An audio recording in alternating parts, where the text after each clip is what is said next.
Yahobu, Bapak Ibu Pendeta, Sinenge, Majelis dan warga Gereja Amin, ini adalah channel YouTube Sinode Gereja Amin.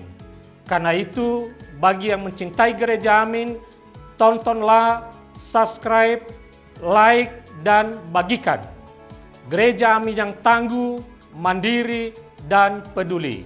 Tuhan Yesus memberkati.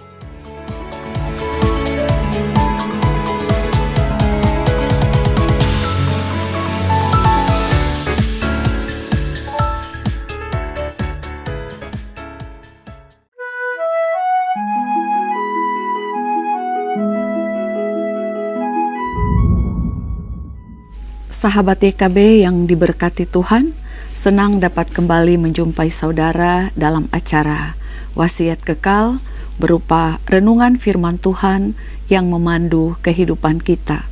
Bersama saya, Pendeta Anita May Timalonda dari Gereja Masehi Injili Indonesia, Gemindo Nazaret Jakarta Utara, anggota PGIW DKI Jakarta. Renungan kita hari ini, Kamis 5 Maret 2026, ditulis oleh Pendeta Hariman A. Patianakota dari Universitas Kristen Maranatha Bandung dengan judul Jangan Keraskan Hati, yang dilandaskan pada Kitab Mazmur 95 dan yang menjadi pusat perenungan kita adalah Mazmur 95 ayat 8 dan 9. Saudara, sebelum kita membaca Alkitab dan merenungkan firman Tuhan, mari kita berdoa.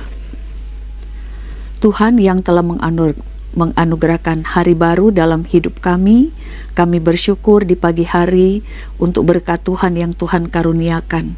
Kami akan melandasi kegiatan kehidupan kami dengan membaca dan merenungkan kebenaran firman-Mu. Terangilah hati kami dengan Roh Kudus, bukalah pikiran kami untuk memahami kehendak-Mu, lalu kami boleh menghidupi firman Tuhan di sepanjang hari yang akan kami jalani ini. Terima kasih Tuhan, ini doa kami dalam nama Tuhan Yesus kami memohon. Amin. Sahabat, saya akan membacakan untuk kita Mazmur 95 ayat 8 sampai 9. Dengarkanlah firman Tuhan. Janganlah keraskan hatimu seperti di Meriba, seperti pada waktu di masa di padang gurun, pada waktu nenek moyangmu mencobai aku, menguji aku, padahal mereka melihat perbuatanku. Sahabat, seorang anak telah dinasihati oleh ayah dan ibunya agar mengelola keuangan dengan baik. Jangan suka judi online, jangan suka pinjam uang online. Namun nasihat orang tua tidak digubris. Akibatnya yang terjadi adalah penyesalan. Seandainya anak tersebut tidak mengeraskan hati, ceritanya akan berbeda. Mengeraskan hati itu merugikan. Pemazmur mengungkapkan hal tersebut dalam nyanyiannya. Ia berkaca dari pengalaman umat Israel di padang gurun. Israel sering bersungut-sungut, melakukan pelanggaran, bahkan menyalahkan Tuhan atas penderitaan yang mereka alami di gurun pasir itu. Padahal mereka sudah melihat perbuatan Tuhan yang penuh belas kasihan. Mereka sudah merasakan pimpinan Tuhan dalam kehidupan mereka. Namun, firman Tuhan tidak diindahkan. Nasihat pemimpin tidak dihiraukan.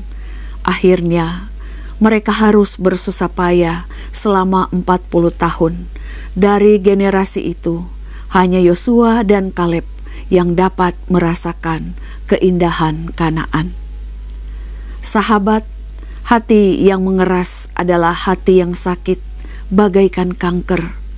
Ketidakterbukaan untuk menerima nasihat akan berdampak panjang. Anak dalam cerita di atas akhirnya terkena PHK dari kantornya. Ia menyusahkan dirinya sendiri. Untungnya kedua orang tuanya yang baik hati itu mau menolong anak yang keras hati ini. Sang anak menyesal dan kini sedang berproses untuk pulih. Sahabat, mari kita berdoa. Tuhan yang maha baik, Tuhan yang telah menolong kami untuk ada duduk bersaat teduh mendengarkan kebenaran firman Tuhan. Kami sungguh bersyukur Engkau mengingatkan kami lewat firman di pagi hari ini, supaya kami jangan mengeraskan hati. Ketika Engkau dapati dalam hidup kami ada hati yang keras, ada hati yang tidak mau terbuka untuk dituntun oleh kebenaran firman-Mu. Kami mohon Engkau membukanya Tuhan. Engkau menolong kami supaya kami boleh hidup terbuka di hadapan Tuhan, mau dituntun oleh kebenaran firman Tuhan. Biar Roh Kudus akan terus menolong kami, akan terus mengingatkan kami, membuka hati kami untuk dituntun oleh kebenaran firman-Mu.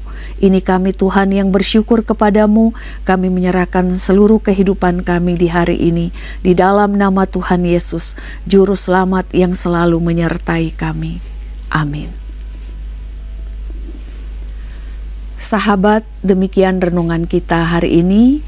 Jangan lupa subscribe, like, dan bagikan kepada sebanyak mungkin orang. Tuhan memberkati.